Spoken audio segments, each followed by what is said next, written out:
Hello, my LGBTQs, and welcome back to another episode of A Jaded Gay. I'm Rob Lovelace, and today we're talking about the word queer, where it came from, how its meaning has changed over time, and why it remains both empowering and deeply personal within the LGBTQ+ community. Today, queer is often used as an umbrella term for people whose sexual orientation or gender identity falls outside of heterosexual or cisgender norms. But it wasn't always that way. In fact, the word originally had nothing to do with sexuality at all. Dating back to the 1500s, queer was used to describe something that was strange, unusual, or out of the ordinary. But over the centuries, it took on increasingly negative meanings, including being suspicious, odd, or counterfeit. By the late 19th and early 20th centuries, it had become a derogatory term directed at gay men and eventually the broader LGBTQ+ community. As public attitudes toward homosexuality became increasingly hostile, the word queer was frequently used as an insult, reinforcing the stigma LGBTQ+ people faced for decades. But language evolves. Beginning in the gay liberation movement of the 1960s and 70s, and especially during the AIDS activism of the late 1980s and early 90s, many LGBTQ+ activists intentionally reclaimed the word.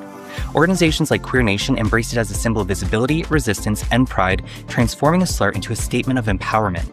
Today, queer is widely used in academic settings, activism, and by many people within the LGBTQ+ community as an inclusive identity that doesn't require fitting neatly into one specific label.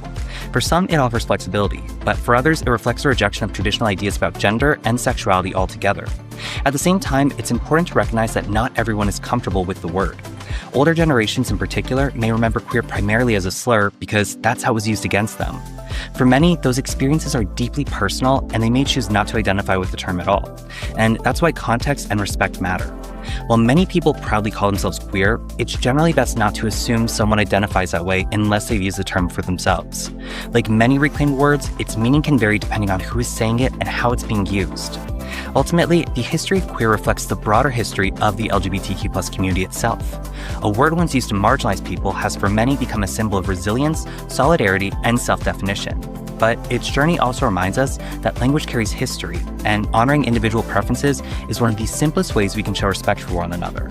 So if you want to learn more about the history of the word queer, check out the podcast episode and blog post linked below.